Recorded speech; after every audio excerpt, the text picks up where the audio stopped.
So, welcome everyone to the One World Combinatorics Onwards seminar. Our speaker for today is Pascal Hochem, who is a CNRS researcher at the University of Montpellier, and he will speak today about avoiding large squares in trees and planar graphs. Yes, thank you, Narad. So you may all know colorings where you have to avoid squares, non-repetitive colorings. So the two number of a graph G, denoted by pi of G, is the smallest number of colors that you need to get a square-free coloring of G. Then we extend this definition to graph classes. The two number of a graph class is just the maximum of the two number of the graphs in the class. And we will consider some graph classes. So the case of path, of the infinite path, corresponds to infinite words. So with three colors, you can get an infinite square-free word. So I of path is the 3.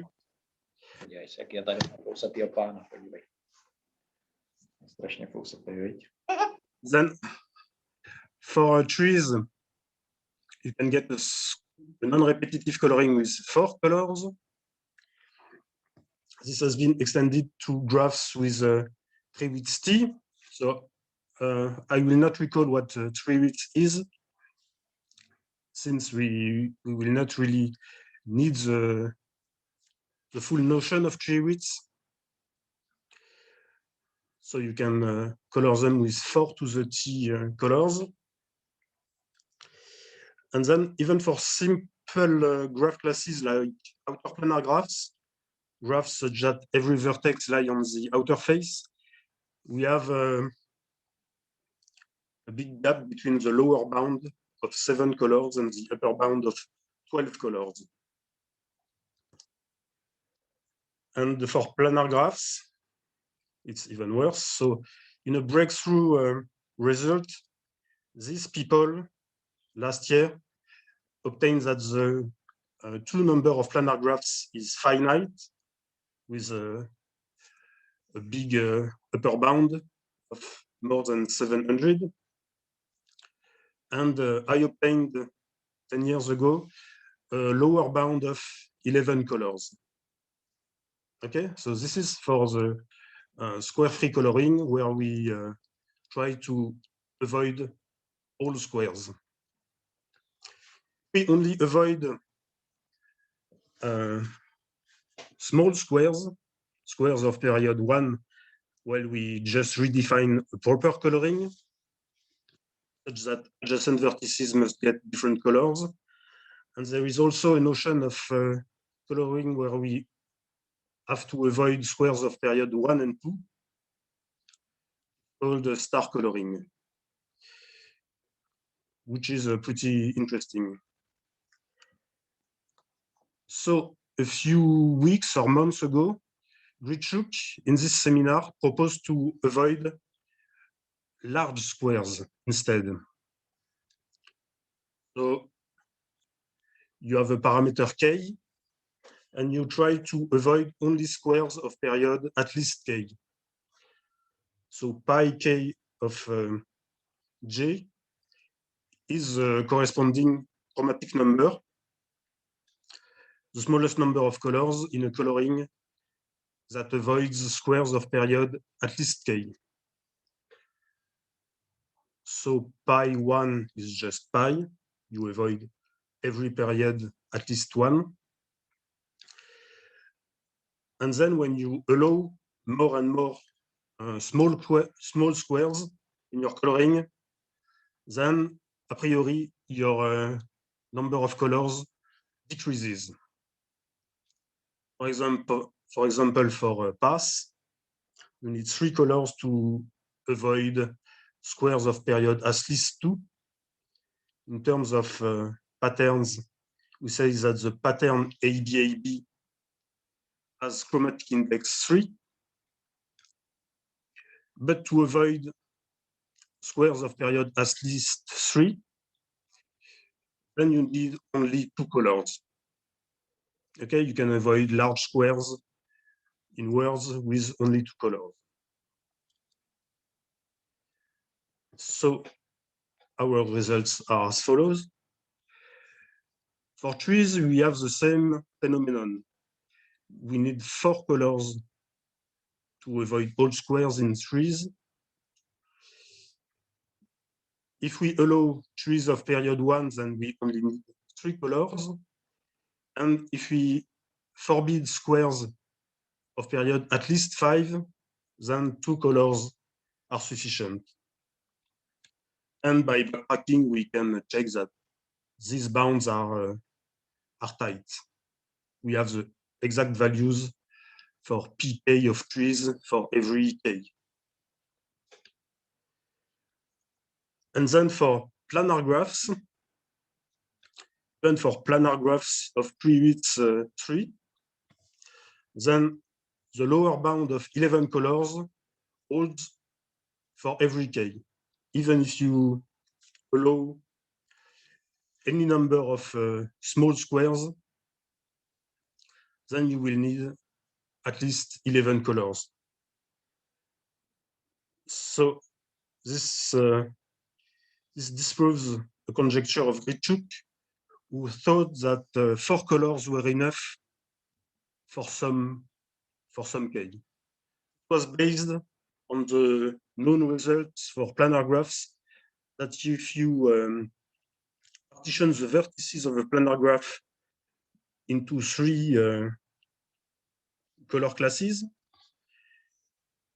so if you 3-color a planar graph, then you cannot put a bound on a monochromatic path. So if you use only 3 colors, you will have a monochromatic path of arbitrary length.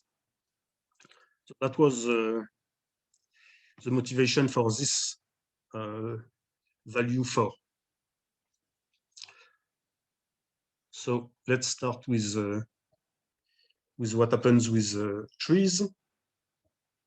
When you try to color trees in order to avoid large squares, then without lots of generality, you can assume that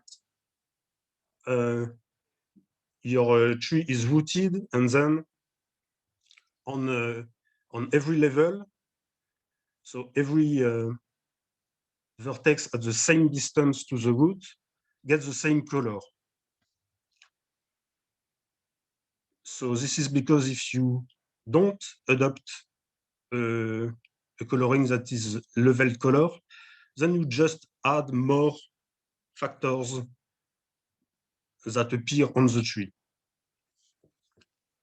Okay, to minimize the number of factors that are on the tree, the best thing to do is to color every vertex on the same level with the same color.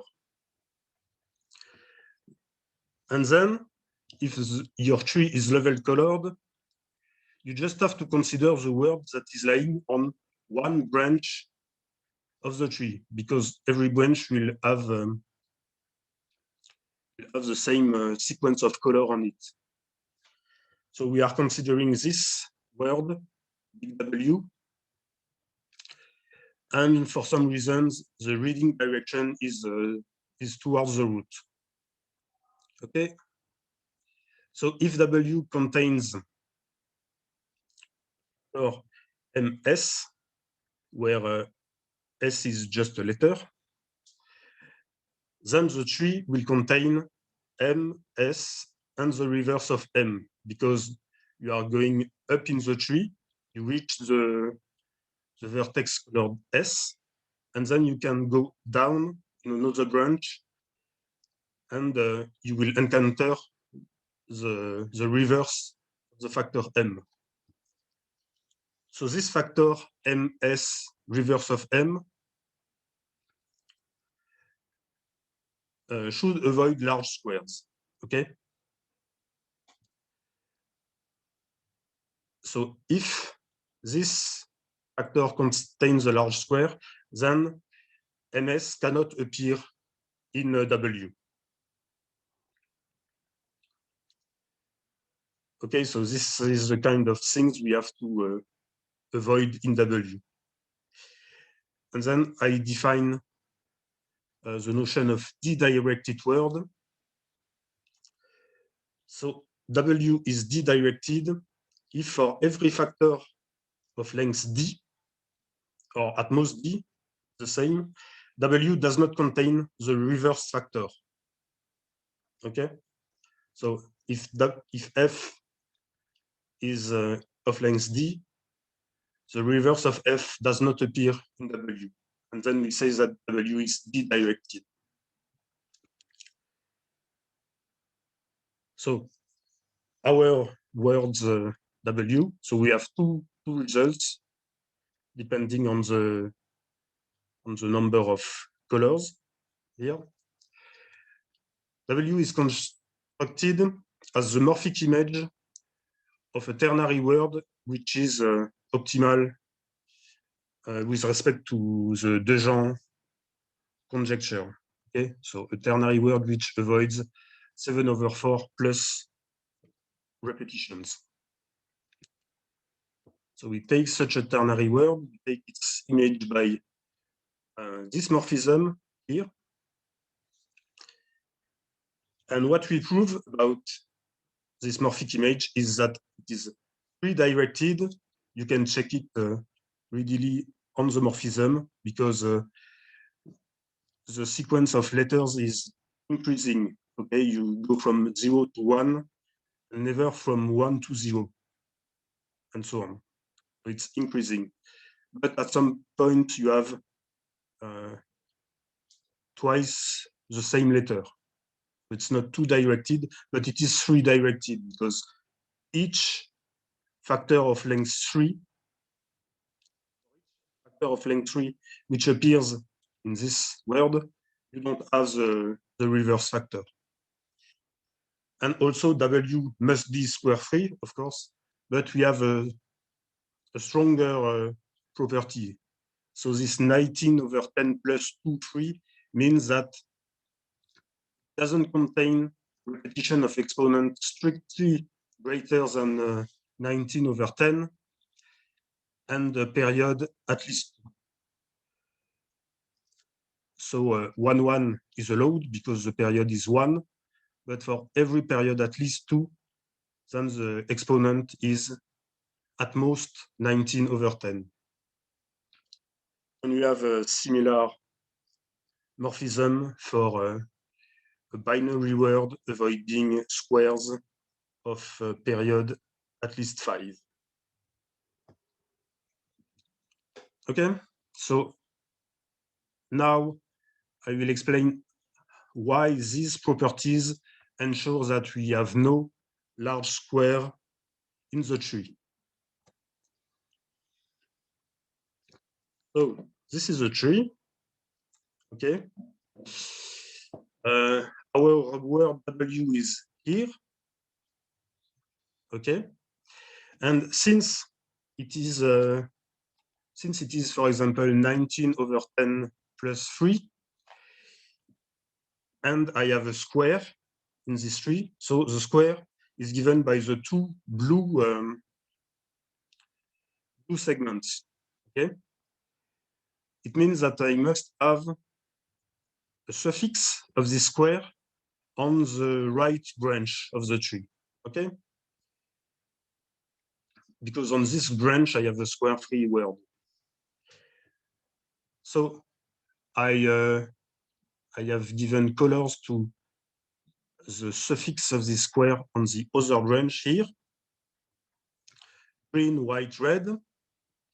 Okay, so this Italian flag here is also here because we have a square. So the suffix of the second part is the same as the suffix as the first part. So here we have also green, white, red. And now recall that our tree is level color. So on every level here, we have the same color. So we also have a white vertex here because of this one and a red vertex here. So now on W, I have the factor green, white, red, and the reversed factor red, white, green. Okay, and since the second condition was that my word is 3 directed, this cannot happen. Okay, so I don't have large squares in my tree. So there are also squares of medium size that I have to check exhaustively by computer. Okay, but if my square is big enough, then this part on the right branch is long enough to create contradiction with the D-directed property. Okay, so the same proof for both results with just other constants here. Okay, so now the big part is for planar graphs. So let me recall that we want to show that for every k, if we want a coloring that avoids squares of period at least k on planar graphs with 3 widths 3, then we need 11 colors. And we'll have to show first some lemmas. So first, this can be seen as the case k equals 1. I'm considering the classical I here. So this is basically my proof of 2011. So the true number of planar graphs with 3 widths 3 is at least the true number of outer planar graphs plus 4. Okay? And since we have a lower bound on this quantity of 7, then we have at least 7 plus 4 equals 11. How does it work? We have 2 main vertices here, and we put a lot of these gadgets. Okay, so these gadgets, I only draw 3 of them, but there are a lot. So these gadgets are made of an edge here, both connected to this, and every vertex here is adjacent to a big outer planar graph. So this vertex is adjacent to every vertex of a big outer planar graph. Now, since I have many such vertices, 2 of them will get the same color. So let's say, without lots of generality, that this vertex is colored 1, this one is colored 2, and I have 2 edges such that the end vertices are colored 3 and 4. Okay? And now we assume, for contradiction, that I can color everything with pi of outer planar graphs plus 3 colors. Okay? So for contradiction, I say that I only need plus 3 colors here. So what colors can get on this outer planar graphs? This outer planar graphs needs pi of outer planar graph colors. Okay. Here I cannot put 3 because it's adjacent to this vertex 3. I cannot use color 1 because of this square. I would have 1, 3, 1, 3. Okay, for the same reason, I cannot have 2 because of the square 2, 3, 2, 3. Okay, so since 3 colors are forbidden, I have to use all the other colors to color this outer planar graphs. So in particular, on this outer planar graph, I must use color 4. Okay. Now, by symmetry, on this outer planar graph, I cannot use color 4, 1, and 2 for the same reason. So I have to use color 3. And then I have a square. The square is 4, 3, 4, 3. Okay, and this is our contradiction. So we need at least this number of colors with the +4.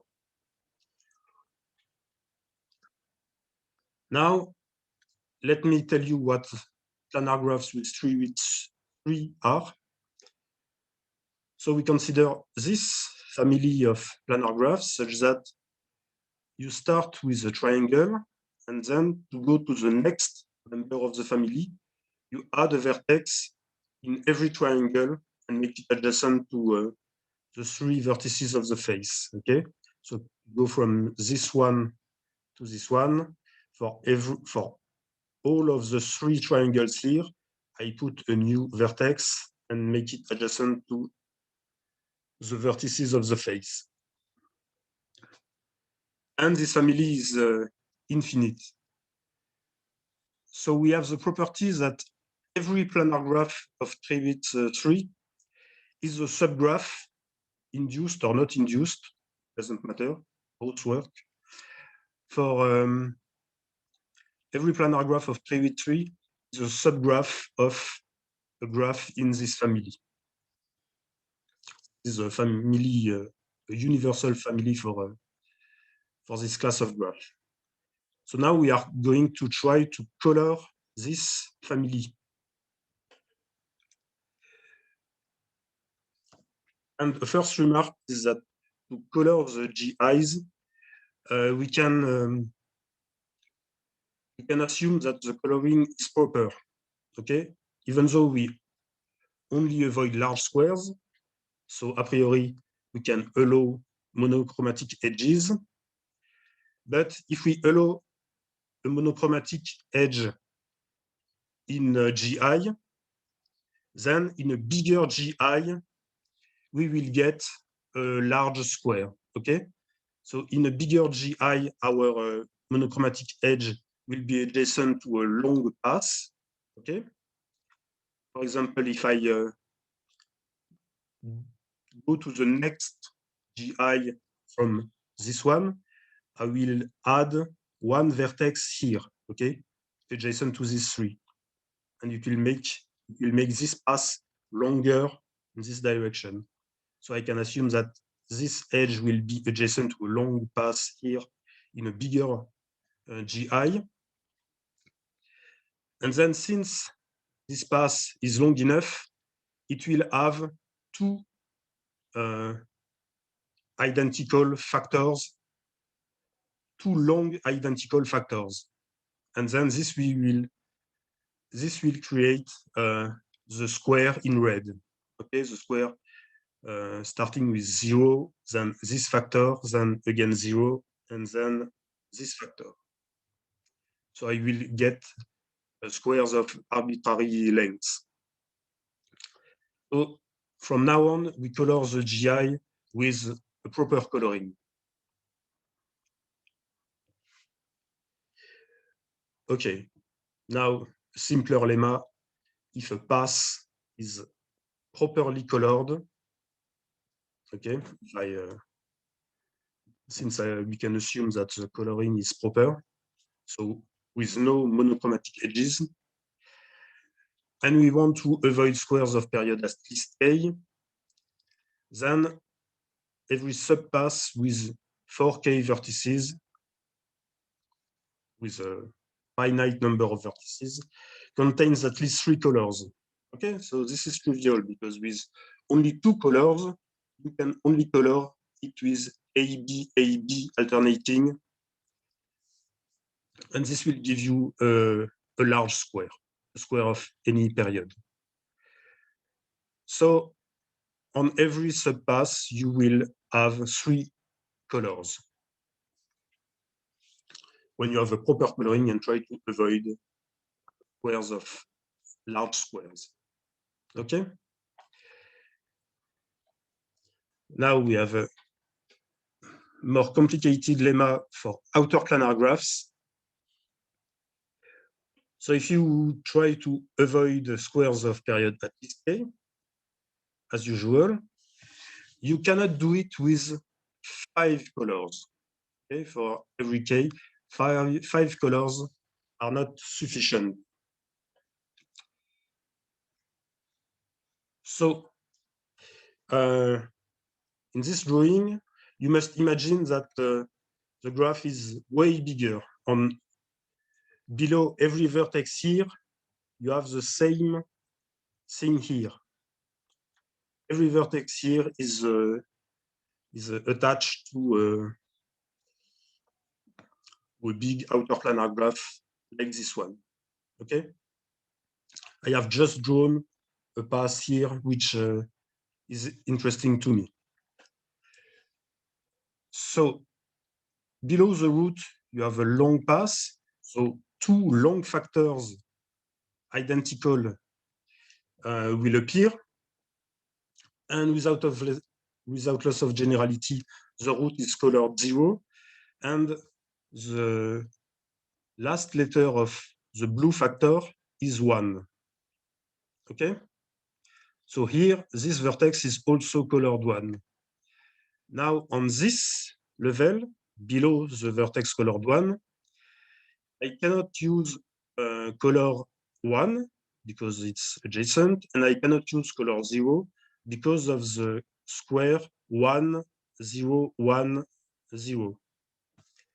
Since I have 5 colors from 0 to 4, on this path, I must use colors 2, 3, 4. Okay? And I have arbitrarily long paths here in blue, and I can assume that they end with any color, any of the 3 colors I want. So in particular, I have a long path which ends with color 2. Okay.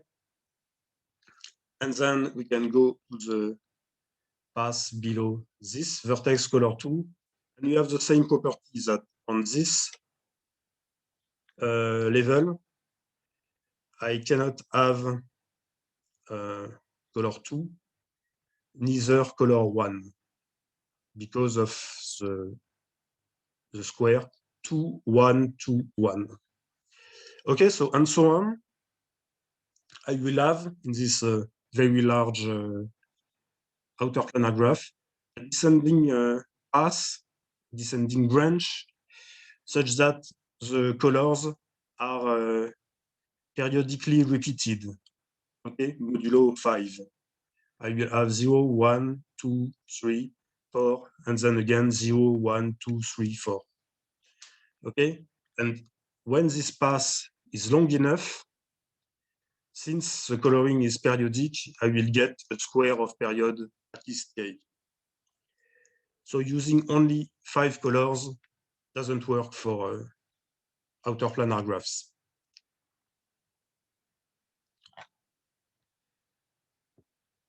Now, what does it mean to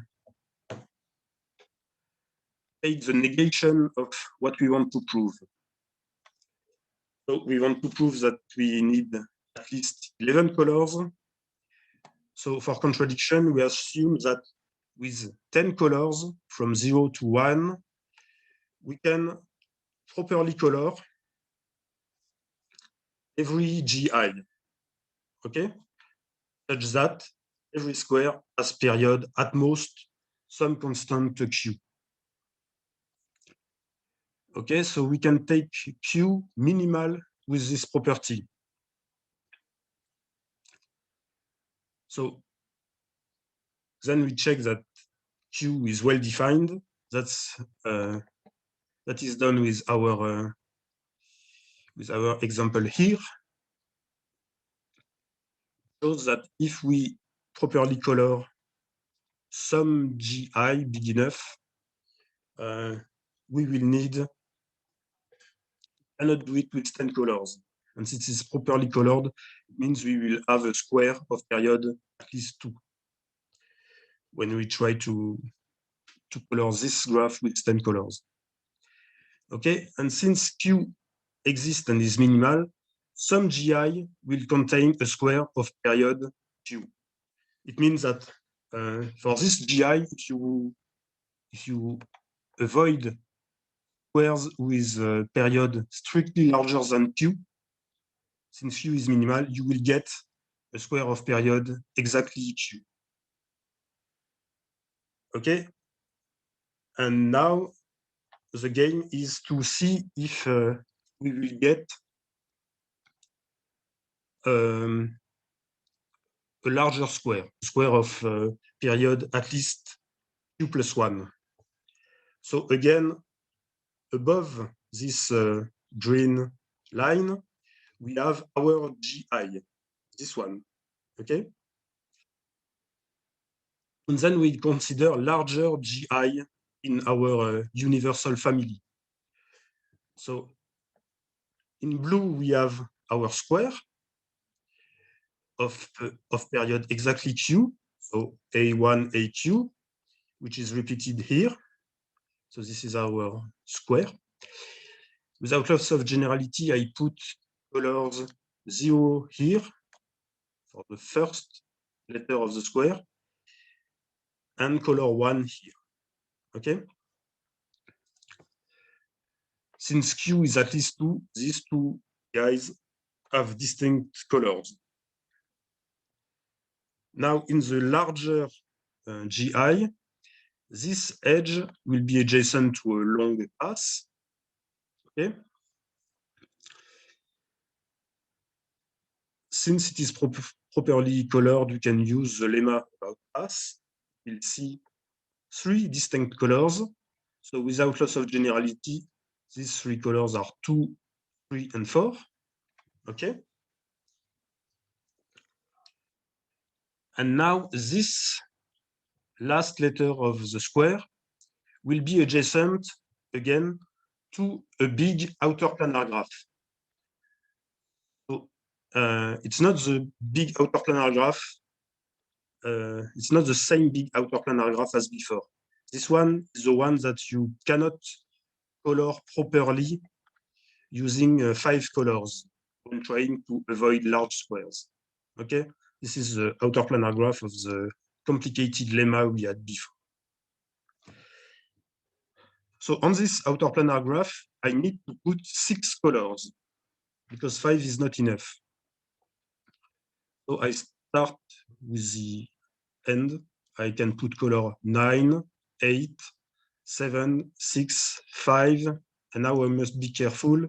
I cannot put color 4 because of the square A1, AQ4, and then this factor and 4.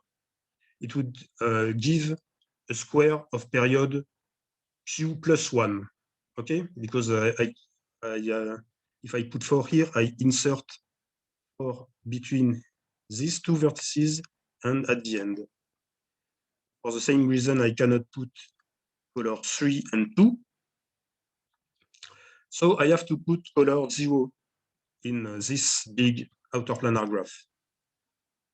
It will be adjacent to this vertex colored one here. So notice what happens here. I have been careful to not create a square of period Q plus 1. And this forces me to use color 0 here. And color 0 here extends my square of period Q to an overlap of period Q. Because here I have color 0, and this square is extended with color 0.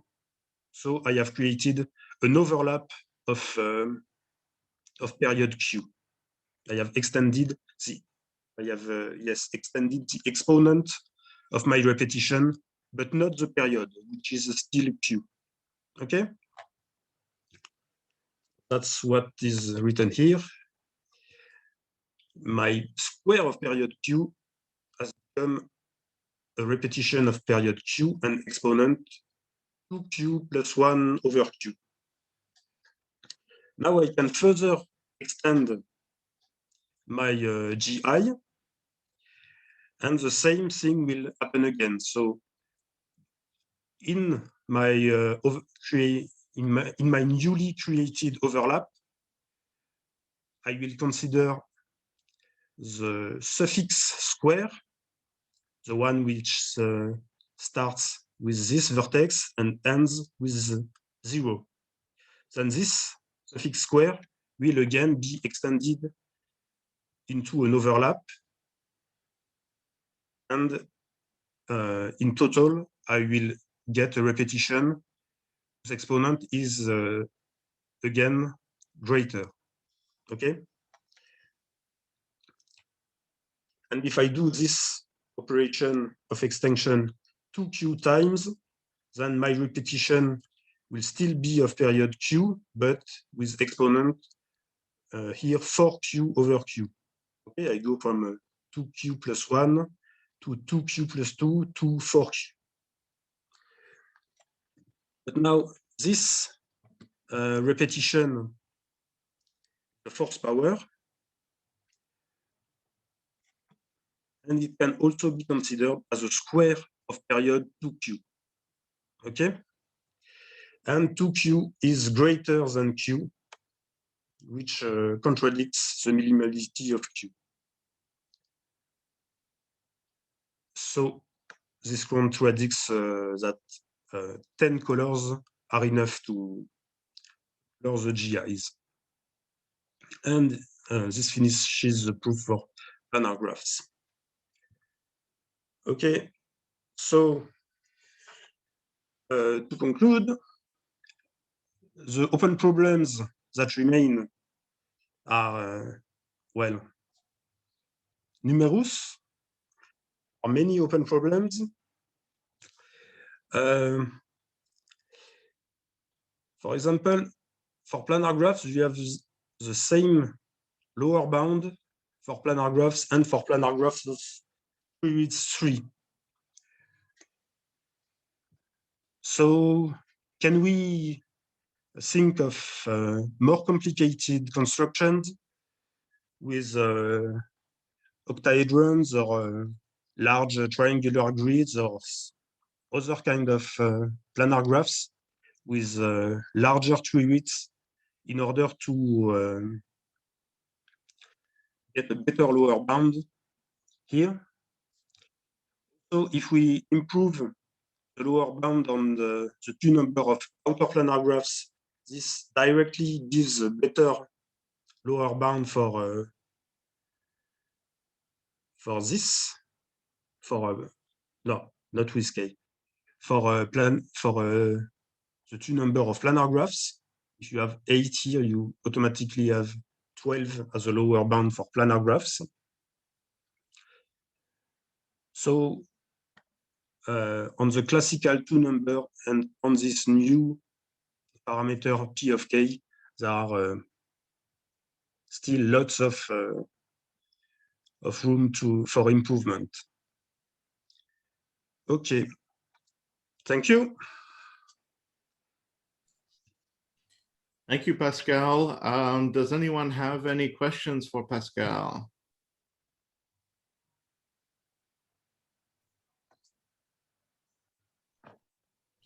Yeah, Pascal, what's your estimate of what pi of planar is?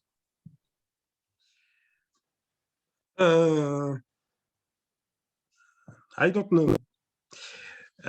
Certainly much closer to the lower bound, but it's complicated. So this upper bound is based on the decomposition structure theorem for planar graphs, and so certainly it's not tight.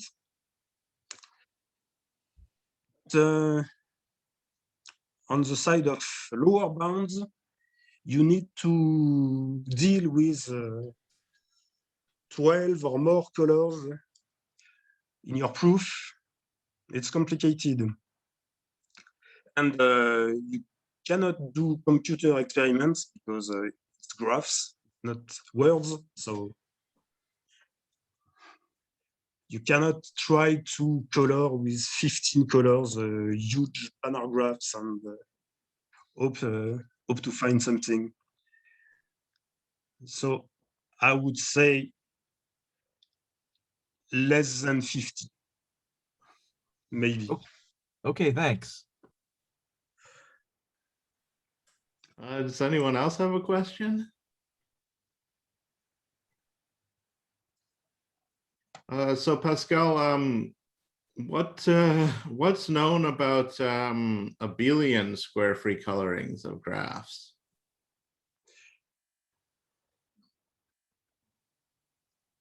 I don't know.